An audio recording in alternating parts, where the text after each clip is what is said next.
નમસ્તે બાળ મિત્રો, આજે આપણે એક ખૂબ સરસ બાળ વાર્તા સાંભળીશું અને એના લેખક છે રમેશ પારેખ અને વાર્તાનું શીર્ષક છે કોનું કોનું જાંબુ. તો સરસ મજાની આ જાંબુની વાર્તા આપણે સૌ સાંભળીએ. તો તૈયાર છો ને બાળ મિત્રો? ચલો તો તૈયાર થઈ જાઓ આજની વાર્તા સાંભળવા. એક ચકાને એક દિવસ એક ઠળિયો જડ્યો. એ ઠળિયો લઈને બીજા ઠળિયા તો બધા સાવ ટચુકડા હતા. આ તો ખૂબ મોટો ઠળિયો, કેરીના ગોટલા જેવડો. ચકાને થયું આ તે વળી શું હશે? તેણે તેની માને પૂછ્યું. દોડ્યો ઘરમાં અને ઘરમાં કામ કરતી માને જઈને પૂછવા લાગ્યો, માં આ શું છે? માએ કહ્યું, કામ કરતાં કરતાં એ તો બોલી, આ તો કંઈક ઠળિયા જેવું છે, જા એને વાડામાં નાખ, જે હશે તે ઉગશે એટલે ખબર પડશે. ચકાએ તો જાંબુનો ઠળિયો વાડામાં નાખ્યો ને પછી રમવા લાગ્યો. રાત્રે સૂઈ ગયો. સવારે તો વાડામાં ગયો ને તો નવાઈ પામી ગયો. વાડામાં તો ખૂબ મોટું જાંબુનું ઝાડ ઉગ્યું હતું. એને 7 ડાળીઓ ફૂટી. 7 ડાળમાં એક એક મોટું જાંબુ. અને આ જાંબુ તો મોટા મોટા કેરી જેવા. એ જોતા તો ચક્કાભાઈના મોંમાં પાણી આવી ગયા. તેની જીભ તો લપલપાવા લાગી. જાંબુ જોઈને ચકો તો ખુશ થઈ ગયો અને એ જાંબુ તોડવા હાથ લાંબા કર્યા, પણ જાંબુ સુધી પહોંચ્યો નહીં. એટલે એણે 1 કૂદકો માર્યો, 2 કૂદકા માર્યા, પણ જરાક છેટું રહી જાય. ચકાભાઈ જાંબુ સુધી પહોંચી શકે નહીં. આમ વારંવાર કૂદકા મારવા છતાંય જ્યારે ચકાભાઈના હાથમાં જાંબુ ન આવ્યું ત્યારે એમને ગુસ્સો આવ્યો. તે ખીજાઈ ગયા કે આ તો મેં જાંબુડી વાવી, મારી જાંબુડીને મને જ જાંબુ ન આપે તો એનું કામ શું? આવી જાંબુડીને મારે શું કરવી છે? લાવ એને તોડી નાખું. એમ કરી એણે તો ખીજમાં ને ખીજમાં જાંબુડીના ઝાડને હચમચાવ્યું. જાંબુડી તો ધ્રુજી ગઈ.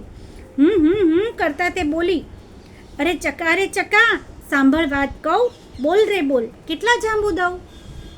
ચકો મૂછે તાવ દેતો બોલ્યો, ત્યારે પહેલેથી જ જાંબુ આપી દીધા હોત તો? સાંભળ, હચમચ રે જાંબુડી, સાંભળ તું જાંબુડી, દિવસ પછી રાત જાંબુ દે 7, દિવસ કે પછી રાત જાંબુ દે 7. જાંબુડી કહે, ચકા મારી પાસે 7 જ જાંબુ છે, લે ભાઈ આ 7 તારા. આમ બોલી એણે તો ટપ ટપ કરતા 7 જાંબુ નીચે પાડી દીધા. ચકાએ તો પટપટ કરતા વીણી લીધા ને ઝટપટ એક જાંબુ મોઢામાં મૂક્યું.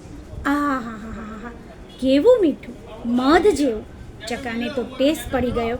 એ તો રાજી થઈને ગાવા લાગ્યો, વાહ રે વાહ જાંબુજી, એને હું ના આંબુજી, જાંબુડી છે લૂચી, ઉગી બહુ ઊંચી, ઊંચી અંજેડી, મેં તો એને જંજેડીને સીધા 7 જાંબુ લીધા.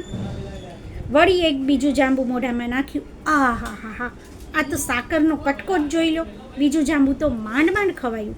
ચકો તો ધરાઈ ગયો ને મોટો ઓડકાર ખાધો ને 5 જાંબુ વધ્યા. એ એના ઘરમાં જઈને એક કુલડીમાં મૂક્યા.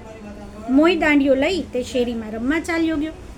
એને કોઈના રડવાનો અવાજ સંભળાયો. કોણ રડતું હશે? તેણે કાન માંડ્યા. આ અવાજ તો વાડામાં કોઈ રડતું હોય એવો આવતો હતો. વાડામાં આવીને જોયું તો જાંબુડી તો ટપ ટપ આંસુ પાડતી હતી. ચક્કાની નવાઈનો પાર ન રહ્યો.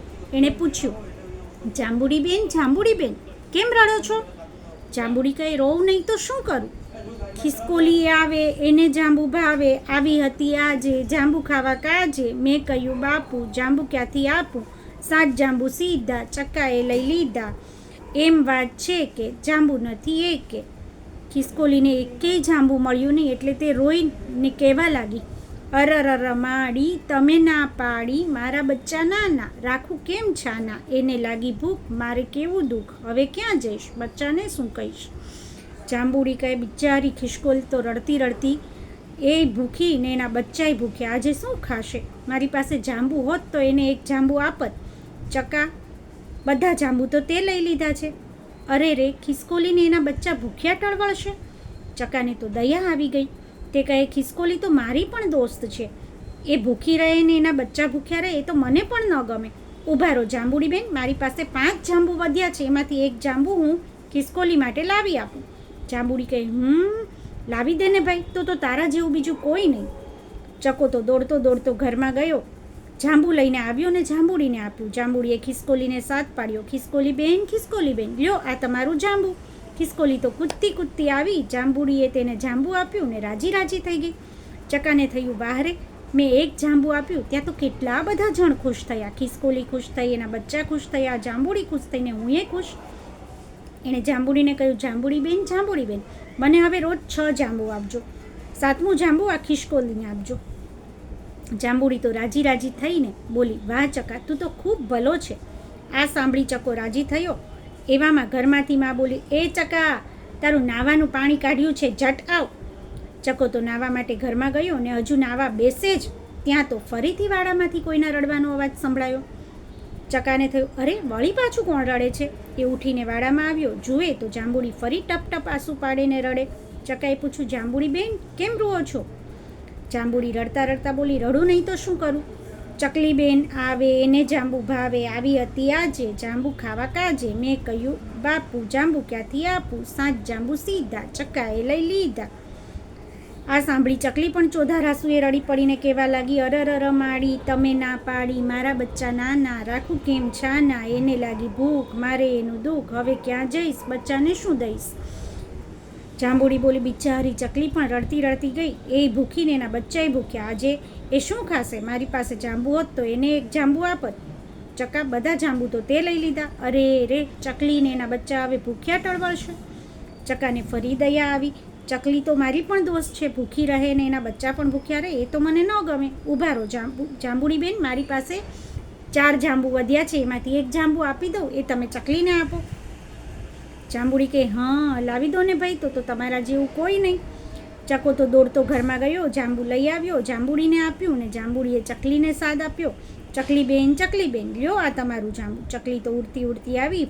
જાંબુડીએ તેને જાંબુ આપ્યું ને રાજી થઈ ગઈ. ચકાને થયું, વાહરે, એક જાંબુ આપું ત્યાં તો કેટલા બધા જણ ખુશ થાય છે. ચકલી ખુશ, એના બચ્ચા ખુશ, જાંબુડી ખુશ ને હુંય ખુશ. જાંબુડીને કહ્યું, જાંબુડી બેન, મને હવે રોજ 5 જાંબુ આપજો. 6ઠું જાંબુ ચકલીને અને 7મું જાંબુ ખિસકોલીને. જાંબુડી રાજી થઈને બોલી, વાહ ચકા, તું તો ખૂબ ભલો. આ સાંભળી ચકો રાજી થયો. ઘરમાં ગયો. માં બોલી, ચકા હજી નાહ્યો નથી, તારું પાણી ઠરી જાય છે, જા જલ્દી નાવા. ચકો બોલ્યો, એ આવ્યો. એ તો નાવા માટે ઘરમાં ગયો. હજી શરીર પર 2 લોટા પાણી ઢોળ્યા ત્યાં વાડામાંથી ફરી કોઈનો રોવાનો અવાજ આવ્યો. અરે જાંબુડી, વળી પાછી કેમ રોવે છે? લાવ જોવા દે. તે દોડ્યો વાડામાં. જાંબુડીની ડાળે બેઠો વાંદરો રોવે. ફરી પાછું જાંબુડીને પૂછ્યું એટલે જાંબુડીએ વાંદરાભાઈનું રોવાનું કારણ આપ્યું કે વાંદરો પણ જાંબુ લેવા આવ્યો તો એના બચ્ચા ભૂખ્યા છે, મારી પાસે તો જાંબુ નહોતા, બધા જાંબુ તો ચકાભાઈ તમે લઈ લીધા છે, હવે વાંદરોને એના બચ્ચાઓ ભૂખ્યા રહેશે. ચકાભાઈને તો પાછી દયા આવી. પાછું એણે કહ્યું કે ના, મારી પાસે 4 જાંબુ છે, એમાંથી એક જાંબુ તમને આપું, તમે વાંદરાભાઈને આપી દો. જાંબુડી બેનને જાંબુ લાવીને આપ્યું અને જાંબુડીએ વાંદરાભાઈને બોલાવી એક જાંબુ આપ્યું. એટલે વાંદરો પણ ખુશ, જાંબુડી પણ ખુશ ને ચકો પણ ખુશ. ફરી પાછા ચકાભાઈ તો જાંબુ આપીને ઘરમાં ગયા. ત્યાં તો ફરી પાછો રડવાનો અવાજ આવ્યો. એટલે ચકાભાઈએ જોયું તો જાંબુડીની ડાળે બેઠી કાબર રોવે. કાબરની પણ એ જ ફરિયાદ. થોડી વાર થઈ. ચકાભાઈના પાસે 3 જાંબુમાંથી એક જાંબુ કાબરને આપવા માટે આપી દીધું. ત્યાર પછી ફરી પાછો રડવાનો અવાજ આવ્યો તો જાંબુની ડાળે પોપટ રોતો હતો. પોપટની પણ એ જ ફરિયાદ હતી, એના બચ્ચા ભૂખ્યા હતા ને તેને જાંબુ જોઈતું હતું. જાંબુડી બેન ઉદાસ હતા કે પોતાની પાસે હવે જાંબુ નથી તો તે નહીં આપી શકે, અને ચકાભાઈએ પોતાનું જાંબુ આપી દીધું. અને એવી રીતે કાબર, પોપટ, વાંદરાભાઈ બધાને એક એક જાંબુ આપી અને ચકાભાઈએ ખુશી વેચી અને ખુશ થયા. ચકાએ પૂછ્યું, જાંબુડી બેન, વાંદરાભાઈ, પોપટભાઈ, કાબરબેન આ બધા કેમ રોવે છે? તો દરેકની એક જ ફરિયાદ હતી. વાંદરો પણ ટપક આંસુ પાડતા જાંબુ માટે રડતો હતો, પોપટભાઈ પણ રડતા હતા, દરેકને જાંબુ જોઈતું હતું. જાંબુડી બોલી, પોપટભાઈ વધારે નથી, તો બધાને એક એક જાંબુ આપ્યું, પણ પોપટભાઈ રડવાનું બંધ નહોતા કરતા. એટલે જાંબુડી બેને કહ્યું, વધારે તો નથી, એક જ છે. ચકો તેની વાત સાંભળીને બોલ્યો, પોપટભાઈ, આજે તમે એક જાંબુ ખાઓ, કાલે જાંબુડી બેન તમને 2 જાંબુ આપશે, કાલે ફરી 7 જાંબુ ઉગશે, એમાંથી એક ખિસકોલીબેનનું, એક ચકલીબેનનું, એક વાંદરાભાઈનું, એક કાબરબેનનું, એક મારું ને 2 તમારા. બસ. પોપટ તો છાનો રહી ગયો. તેને કહ્યું, ભલે આજે એક જાંબુ ખાઈશ ને મારી પાસે એક મરચું પડ્યું છે, એ ખાઈ લઈશ એટલે મારું પેટ ભરાઈ જશે. પણ કાલે મને 2 જાંબુ મળશે ને? જાંબુડીને ચકો બોલી ઉઠ્યા, હા, કાલે તમને 2 જાંબુ મળશે. પોપટ તો રાજી રાજી થઈને ફર કરીને ઉડી ગયું. કાબર રાજી રાજી થઈ ચાવ ચાવ કરતી ઉડી ગઈ. વાંદરો પણ હૂપ હૂપ કરતો પૂંછડી ઉછાળતો જાંબુનો ઠળિયો ચાવતો ચાવતો બોલ્યો, વાહ, જાંબુ તો મધ જેવું મીઠું છે. કાલે પણ હું જાંબુ ખાવા આવીશ. જાંબુડી કહે, કાલે હું 7 જાંબુ આપીશ. ચકો કહે, ના જાંબુડી બેન, ના, હું તો કાલે એક જ જાંબુ લઈશ. બીજા 6 જાંબુ મારા દોસ્તોને આપજો. ત્યાં ઘરમાંથી માં બોલી, ચકા, હવે જટ નાઈ લે, તારે નિશાળે જવાનું મોડું થાય છે. એ તો આવ્યો કહીને ચકો જાંબુડીને આવજો કહીને ઘરમાં નાવા ચાલ્યો ગયો. આમ ચકાભાઈએ બધા સાથે જાંબુ વેચ્યા. નમસ્તે.